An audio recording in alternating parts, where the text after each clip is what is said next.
percaya mujizat itu nyata, bukan karena kekuatan, namun Roh-Mu ya Tuhan. Ketika ku berdoa, mujizat itu nyata.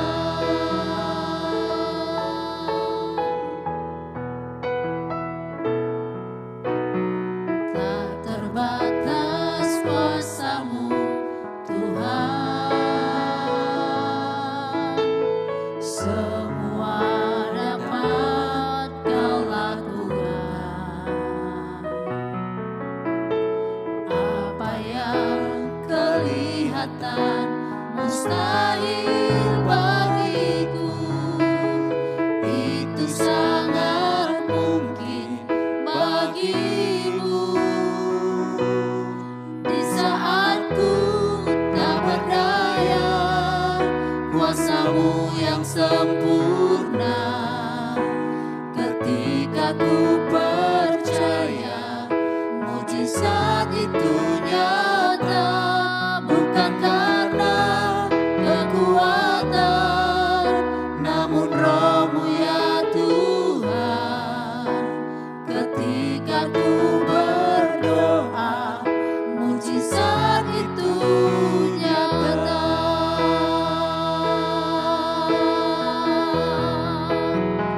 Haleluya, mujizat-Mu nyata. Haleluya, haleluya, tak terbatas kuasa-Mu, tak terbatas kuasa-Mu Tuhan.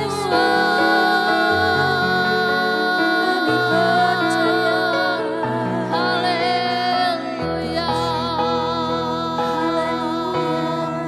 terpuji nama-Mu Tuhan. Haleluya, haleluya.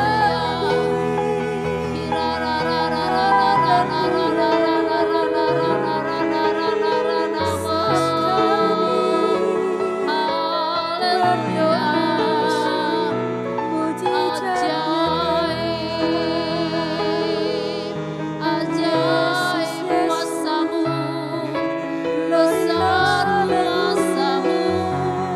Haleluya, sebab Tuhan sanggup menolong, menopang, memulihkan setiap kami. Kirana maya rana maya se. Haleluya, haleluya, Yesus. Haleluya, haleluya, terpuji nama-Mu Tuhan. Haleluya, kami percaya. Haleluya, haleluya.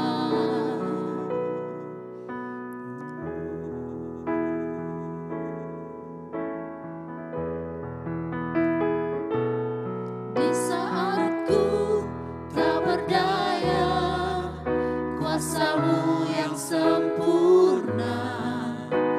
Ketika ku percaya mujizat itu nyata, bukan karena kekuatan, namun Roh-Mu ya Tuhan.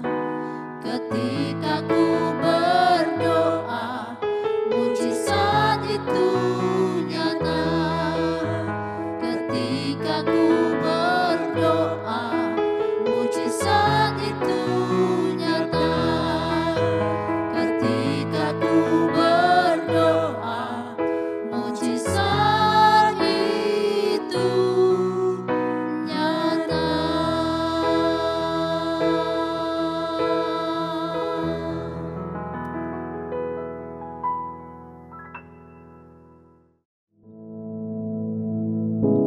Father which art in heaven, hallowed be thy name. Thy kingdom come, thy will be done in earth as it is in heaven. Give us this day our daily bread, and forgive us our debts, as we forgive our debtors. And lead us not into temptation, but deliver us from evil. For thine is the kingdom, and the power, and the glory, forever. Amen.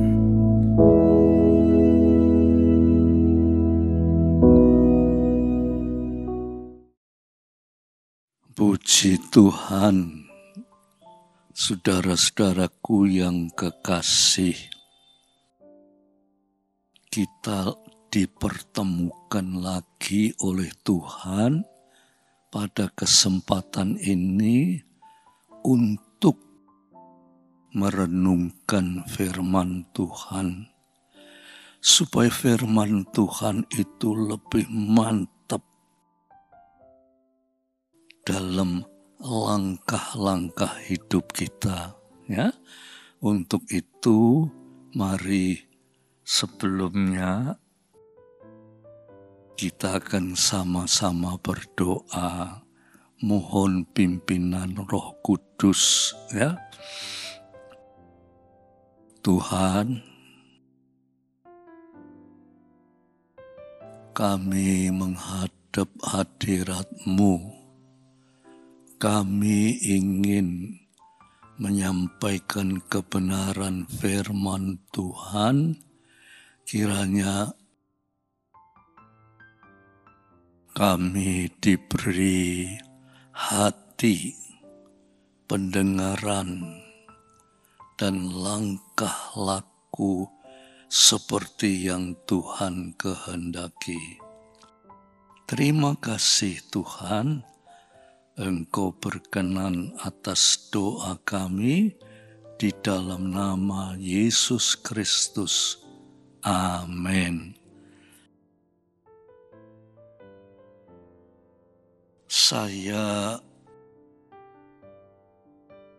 kepingin mengajak saudara membaca di dalam Kisah Para Rasul,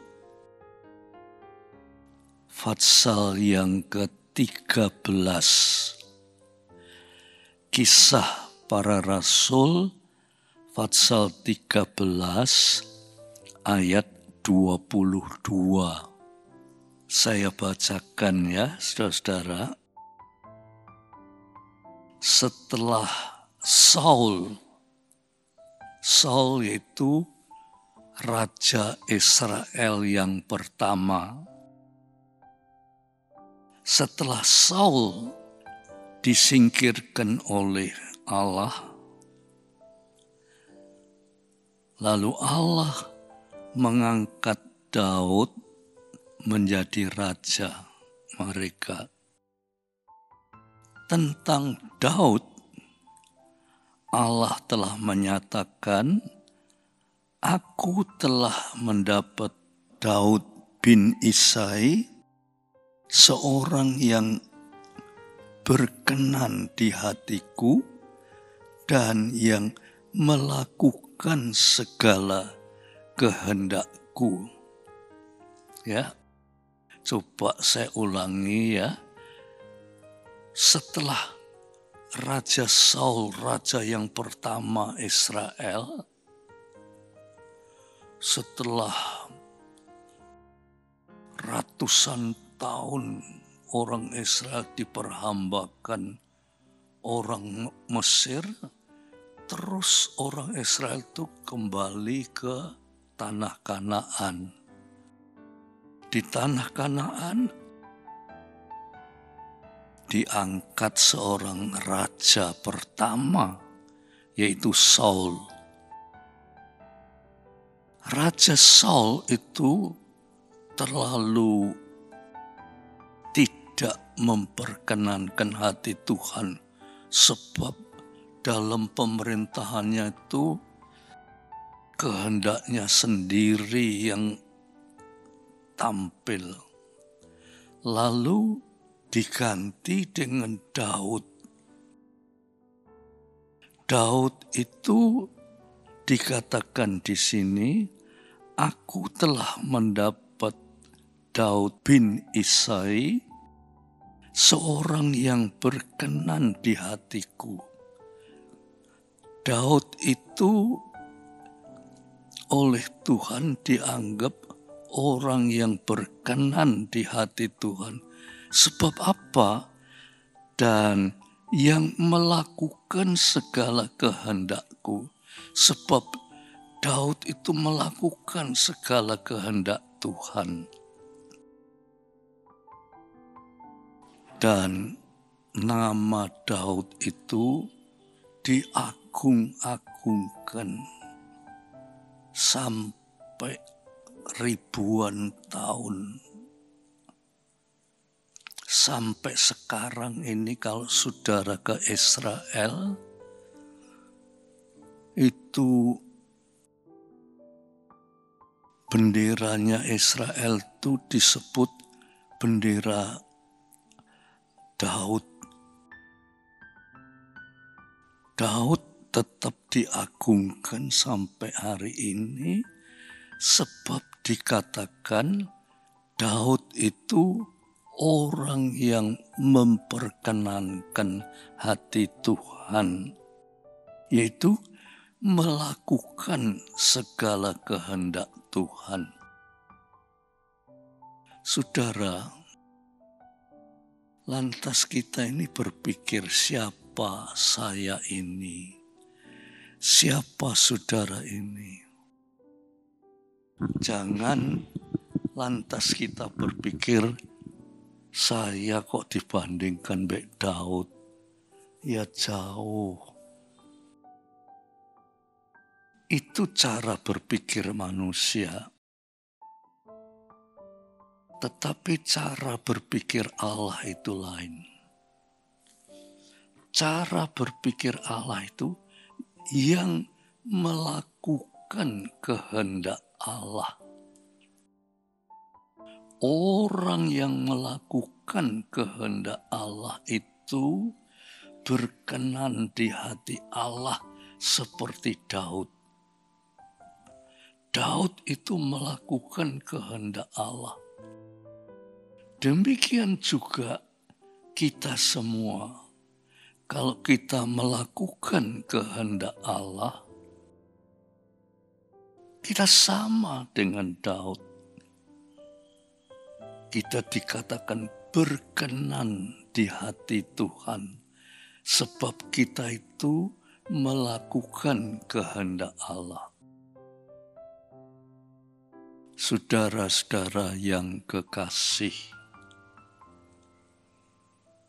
kita ini anak-anak Tuhan.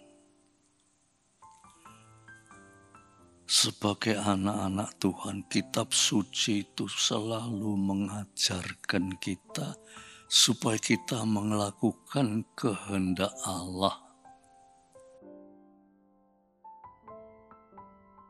Mungkin saudara berkata, saya ini dari nenek moyang saya ini sudah melakukan kehendak Allah.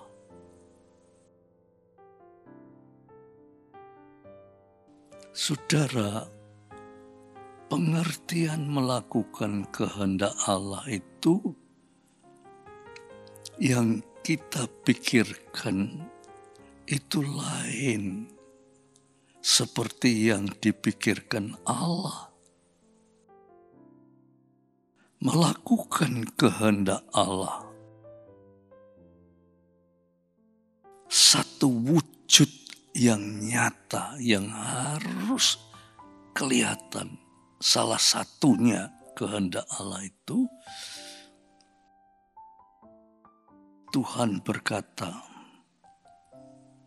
hendaklah engkau mengasihi Allah Tuhanmu dengan segenap hatimu, dengan segenap jiwamu, dengan segenap akal budimu. mengasihi sesamamu manusia seperti dirimu sendiri. Malahan Tuhan berkata, mengasihi musuh. Jadi, yang harus paling kelihatan salah satu kehendak Allah itu kasih.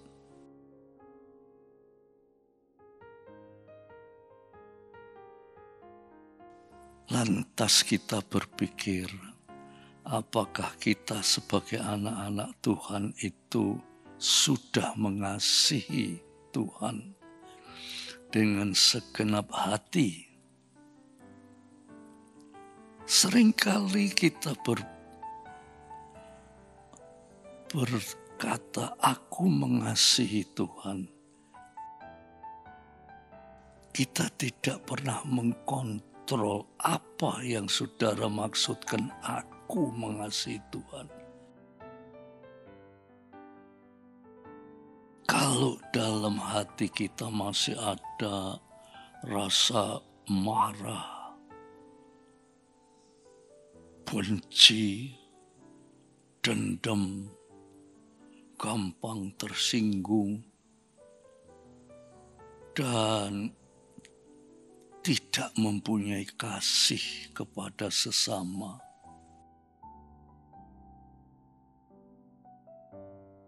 mengasihi Allah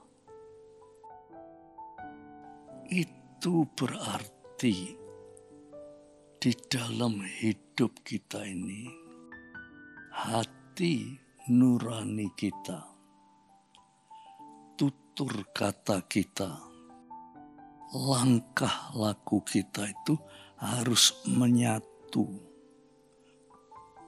harus tulus. Kita berkata, aku mengasihi Tuhan, tetapi tidak tulus dengan perbuatan kita. Apa artinya? Mengasihi Tuhan adalah hati nurani. Hati nurani sering saya jelaskan menurut Kamus Besar Bahasa Indonesia. Hati nurani itu hati yang diterangi oleh Allah.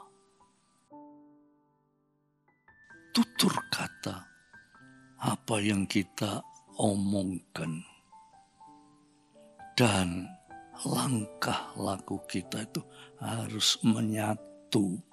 Nek ngomong tok, tapi kenyataannya lakon kita itu tidak, ya percuma. Oleh sebab itu, yang dikatakan berkenan di hati Tuhan itu yaitu hati, tutur kata, dan perbuatan kita. Mari saudara, kita sadar supaya kita ini betul-betul mengerti. Kita sebagai anak-anak Tuhan, kita ini harus tulus, harus melakukan kehendak Tuhan. Yang kelihatan nyata kehendak Tuhan itu yaitu kasih. Mungkin saudara tidak bisa, tetapi Tuhan bilang, kalau Tuhan berfirman, kasihlah Tuhanmu, kasihlah sesama, kasihlah musuhmu. Kalau itu ucapan dari Tuhan, Tuhan mengatakan itu pasti bisa. Dan kita pasti bisa.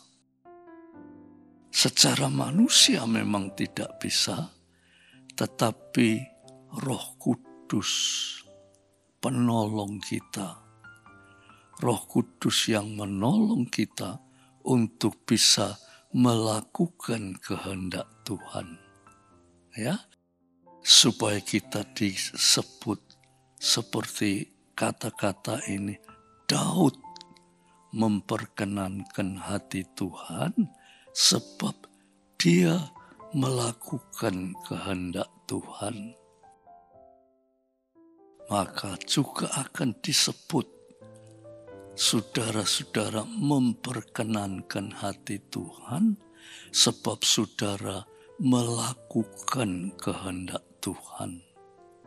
Puji Tuhan, biar renungan yang singkat ini saudara renungkan betul-betul, supaya kehidupan kita di dunia ini tidak dibawa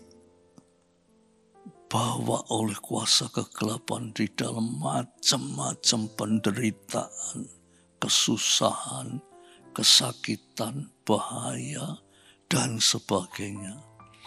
Tetapi Tuhan menghendaki orang yang sungguh-sungguh di dalam Tuhan, hidupnya di dunia ini diberkati Tuhan.